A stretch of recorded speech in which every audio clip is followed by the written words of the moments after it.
Salvage the Bones, Chapter 12, The 12th Day Alive. We sat in the open attic until the wind quieted from jet fighter planes to coughing puffs. We sat in the open attic until the sky brightened from a sick orange to a clean white gray. We sat in the open attic until the water, which had milled like a boiling soup beneath us, receded inch by inch back into the woods.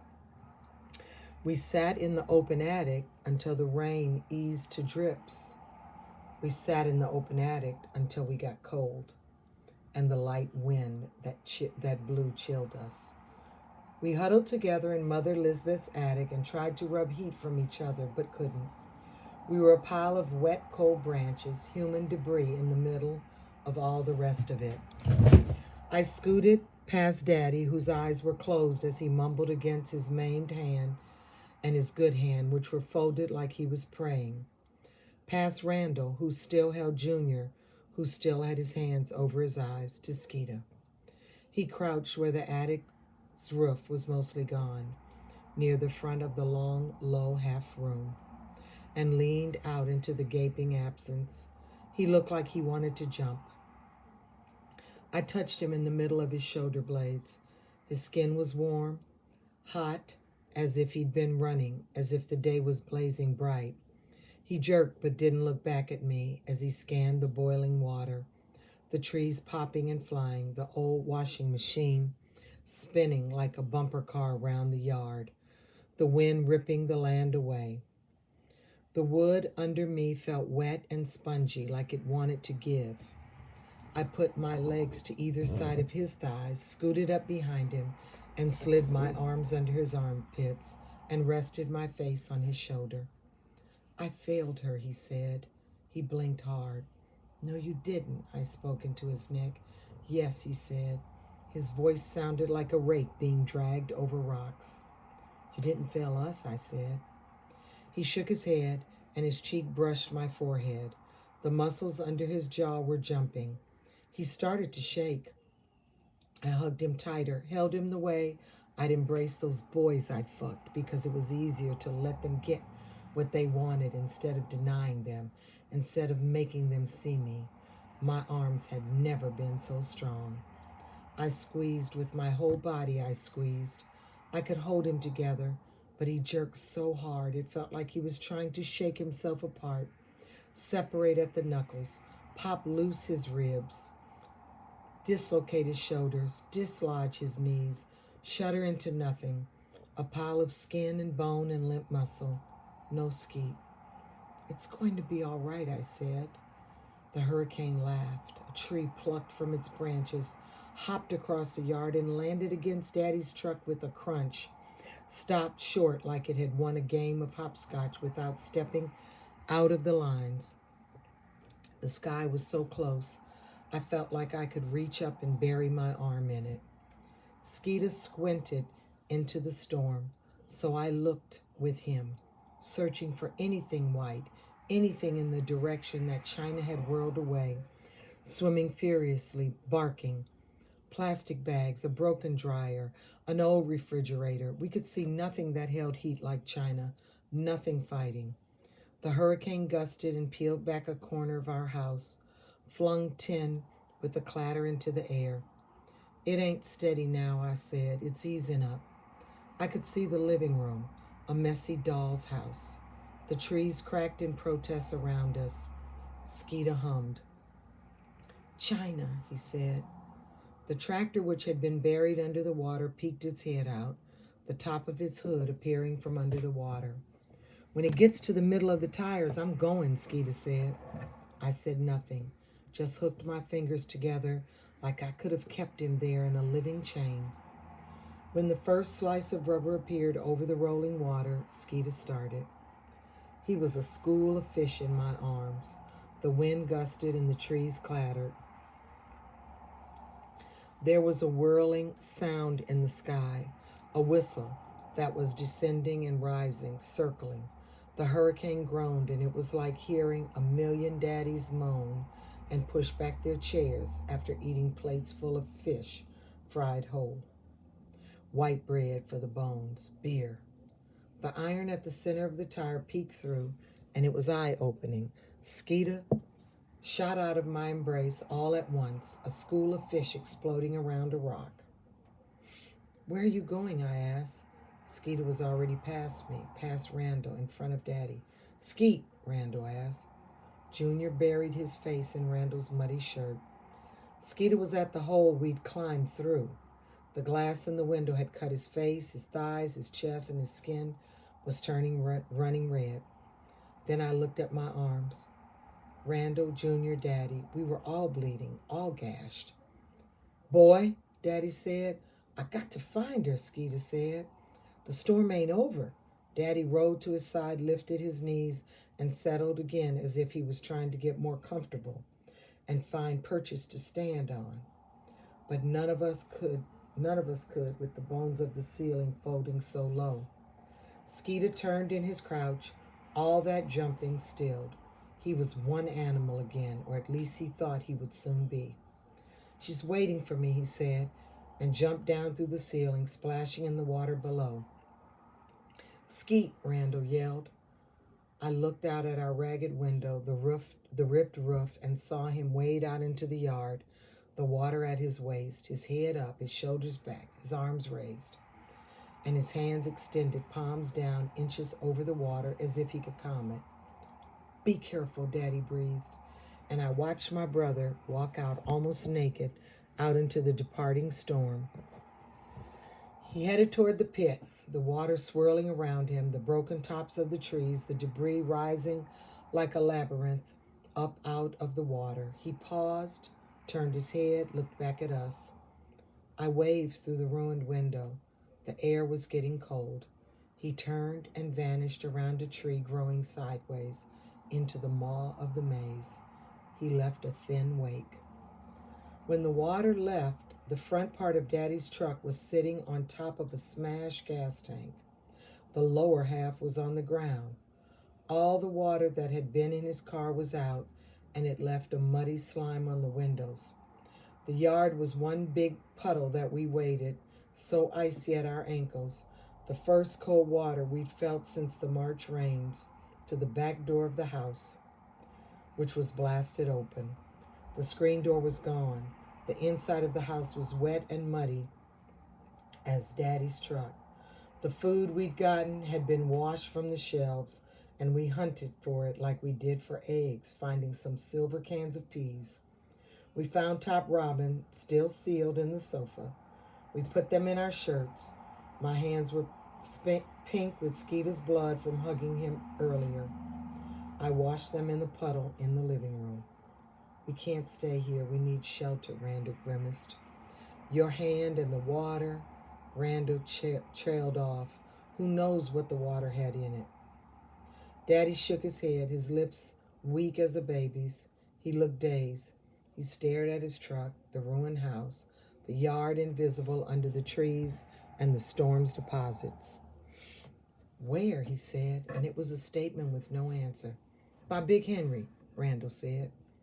Junior was on Randall's back, his eyes finally uncovered and open. He looked drunk. "What about Skeet?" I asked. "He'll find us," Randall said. "Daddy?" He raised an arm to Daddy, flicked his head toward the road. "Yeah." Daddy cleared his throat. "We can fix it," Randall said. Daddy looked down at the ground, shrugged. He glanced at me, and shame flittered across his face like a spider, sideways, fast. And then he looked past the house to the road and started walking slowly, uneven, limping. There was a gash in the back of his leg, bleeding through his pants. We walked our way around the fallen, ripped trees to the road. We were barefoot and the asphalt was warm. We hadn't had time to find our shoes before the hand of the flood pushed into the living room. The storm had plucked the trees like glass and scattered them. We knew where the road was by the feel of stones wearing through the blacktop under our feet. The trees I had known, the oaks in the bend, the stand of the pines on the long stretch, the magnolia at the four-way, were all broken, all crumbled. The sound of water running in the ditches like rapids escorted us down the road into the heart of Bois Sauvage. The first house we saw was Javon's. The shingles of his roof scraped off, the top bald. The house was dark and looked empty until we saw someone who must have been Javon. Light as Manny, standing in front of the pile of wood that must have been the carport, lighting a lighter, a flicker of warmth in the cold air left by the storm. At the next nearest house, when the neighborhood started to cluster more closely together, we saw what others had suffered. Every house had faced the hurricane, and every house had lost. Franco and his mother and father stood out in the yard looking at each other and smashed landscape around them dazed. Half of their roof was gone. Christoph and Joshua's porch was missing, and part of their roof. A tree had smashed into Muddamayam and Tilda's house. And just as the houses clustered, there were people in the street, barefoot, half naked, walking around felled trees, crumpled trampolines, talking with each other, shaking their heads, repeating one word over and over again. Alive, alive, alive, alive. Big Henry and Marquise were standing in front of Big Henry's house, which was missing a piece of its roof like all the others, and was encircled by 6 of the trees that had stood in the yard, but that now fenced the house like a green gate. It's a miracle, Big Henry said. All the trees fell away from the house. We was just about to walk up there and see about y'all, Marquise said. Big Henry nodded, swung the machete he had in his hand, and the blade dark and sharp. In case we had to get cut through to get to y'all, Marquise explained. Where's Skeet? Big Henry asked. Looking, Randall said, hoisting Junior farther up his back. For what? Marquise asked. The water took China, I said. Water? Big Henry asked, his voice high at the end, almost cracking. From the creek that feeds the pit, Randall said. The house flooded through. We had to swim to the old house, wait out the storm in the attic. I wanted to say we almost drowned. We had to bust out of the attic. We lost the puppies and China. We need a place to stay, I said. It's just me and Mama, Big Henry said. Plenty of room. Come on. He flicked the machete blade, threw it to Marquise, who caught the handle and almost dropped it. You all right, Mr. Claude? Big Henry asked Daddy. Every line of Daddy's face, his shoulders, his neck, his collarbone, the ends of his arms seemed to be caught in a net dragging the ground. Yeah, Daddy said. I just need to sit for a while. My hand. He stopped short. Big Henry nodded and placed one of those big, careful hands on Daddy's back and escorted us through the milling crowd, the crumbled trees, the power lines tangled like abandoned fishing lines to his home. He looked at me over his shoulder, and the glance was so soft, so tentative, so tender. I wanted to finish my story. I wanted to say, I'm pregnant, but I didn't. Amongst the older women in hair curlers and oversized t-shirts, slippers, the girls in sweatpants and tank tops, the boys riding their bikes, the men gathered in clusters pointing at each other and at the sky, I saw Manny. He was sitting in the back of a white and silver pickup truck parked half in and half out of the road, surrounded by the tops of ripped trees. He was staring across the crowd at us. From that far away, he was all muscled shoulders, golden skin, and black.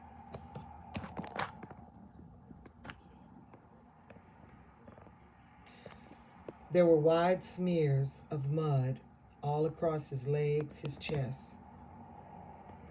He raised one forearm in a short, stiff wave. Randall hunched over next to me, eyeing Daddy's and Big Henry's backs. Is it him? He whispered. I nodded, looked down to the ground. I knew you had a crush on him, but Randall cleared his throat. I didn't think he'd do anything about it. I wanted to, I said.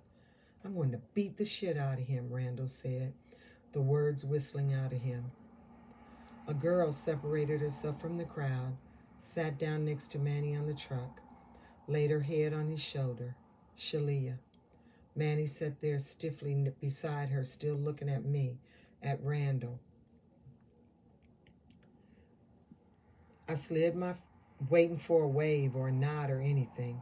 I slid my fingers into the crook of Randall's elbow and Junior's leg rubbed the back of my hand. His skin and Randall's skin was warm. I walked so that Randall was my shield, my warm cover, my brother. No, Randall, I said, you don't need to. I already did. Randall snorted, but he didn't let Junior go, and he squeezed his forearm to his waist.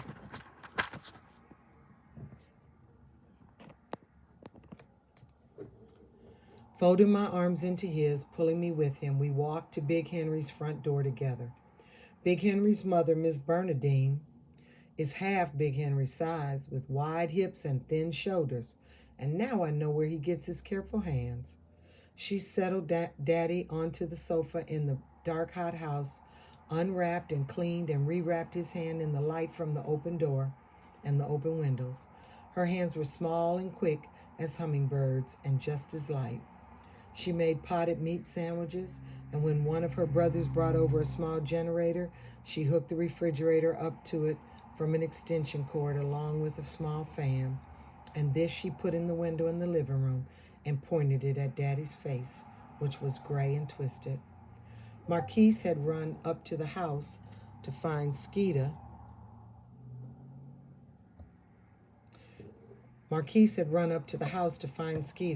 And took his dog along. Layla gleamed like melted butter, untouched by the havoc of the hurricane.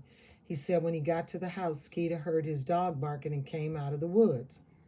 Skeeta was wearing wet, muddy shorts he salvaged from the wreckage, but he was still barefoot. When Marquise tried to get him to come down to Big Henry's house, he'd asked for Marquise's lighter and said he'd camp out at the house because he was waiting for China to come back. Marquise had argued with him, but Skeeta ignored him, so Marquise left. When Marquise told us the story, he chewed the inside of his cheek, looked ashamed that he hadn't been able to drag Skeeta down into the bois. He's stubborn, Randall said. You can't make him do nothing he don't want to do. That night, when people with working trucks and chains were clearing the streets of trees and burning wet, smoking bonfires, we slept on thin pallets on Big Henry's living room floor. And his mother whispered to Big Henry in the kitchen, "Ain't they one more?" "Yeah," he said, "he's looking for his dog." "As long as they need," she said, "at least they alive." "Yeah," Big Henry said, and I knew he was looking at us. Junior under my armpit, sweating and twitching in his sleep, Daddy still as a stone on the sofa, Randall laying face down, his head buried in his folded arms, almost diagonal in the small living room. One or two sodden bugs whirred outside, and I wondered where Skeeta was. Saw him sitting before his fire, his head cocked to the night, which had turned hot after the cold air left by the storm passed, waiting. Big Henry and his Uncle Solly, the one who had brought the generator and who was tall and skinny and has blurry home-done tattoos up and down his forearms, are talking in the doorway. The sun has burned away the last of the clouds of the storm's wake. It arcs through the door, slides past Big Henry, and burns my face. The bridge is washed out. The old one over the bayou? The first one or the second one? The little third. What about the bridge on the east side? That one's okay. Road's full of water, they say, but you can drive through it. What'd it look like? Solly cleared his throat, spits. It's bad. He clears his throat again, real bad. Solly shrugs. Where your mama say I need to put that tarp again? Big Henry leads him outside to show him the bad spot on the roof. He is barefoot and his feet look white and tender as a baby's. Esh, Daddy's voice from the sofa sounds like he has a Brillo pad lodged in his throat. I turn my head just so I can see his face out of the corner of my eye. This is the way you approach a bristling, unfamiliar dog. Daddy makes a low humming noise. He sits up, folds his useless hand and his good one over his stomach, looks at the dead TV. Well, Skeeta said, is it true? I look at the carpet, fuzzy and maroon, that grows fluffy at the edge of the sofa he lays on. No one has ever stepped on it there. I nod, an inch slide of my head into the pillow. Daddy made a clicking noise in his throat, clears it and swallows. I shouldn't have pushed you, he says. He rubs his good hand over his face like a cat cleaning its jaw and nose. His nose and cheeks are greasy and shine in the dark. I'm quiet, feeling every inhale and exhale like an explosion. It happened. Daddy breathes and stops. I'm blinking quickly, a feeling like boiled water splashed over my chest, soaking up my face. I'm sorry, Daddy says. I want to say yes, or I know, or I'm sorry too, but I squeak, small as a mouse in the room. Wonder where the baby will sleep. Wonder if it'll lay curled up in the bed with me. If I will teach Junior to give it a bottle the way Daddy taught us. He is old enough now. How long has it been, Daddy asks. I don't know. My voice is so high it sounds like someone else is talking, like I could turn my face and see another girl there lying on the floor between her brothers answering these questions. When we can, we need to find out. Yes, I say, facing him, seeing him folding in on himself, soft where he had been hard, the rigid line of him broken, his helpless hand. Junior will feed the baby, sit on the bed with pillows on both sides to support his arms. He will sit still long enough for that. Make sure everything's okay. I nod, so nothing will go wrong. Daddy is rubbing his pocket with his good hand. I hear the crinkle of plastic. For a moment, Mama is there next to him on the sofa, her arm laid across his lap where she palms his knee, which is how she sat with him when they watched TV together. I wonder if that is the phantom pain, and if Daddy will feel his missing fingers the way we feel Mama, present in the absence.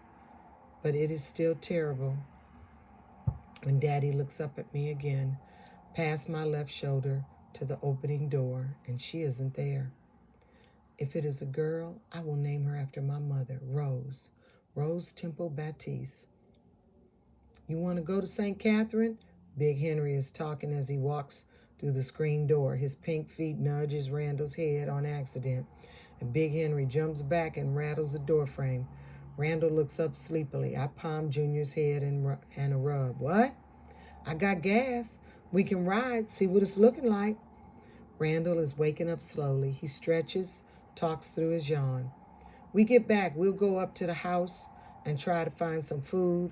We know y'all ain't got it to spare. We can go get Skeet, I add. Daddy is shaking his head. The side of his short afro is smashed flat. Skeet ain't gonna come, Daddy says. He is gripping the wrist under his bad hand, rubbing at the skin like he could peel it off. The wire that had seemed to line his bones before the accident, before the hurricane, that made him so tall when he stood next to Mama, had softened to string. I need something for this. If it is a boy, I will name him after Skeeter, Jason Aldon Baptiste. We'll find something, Big Henry says. I shake Junior awake. Outside, the sky is blue, clear of clouds.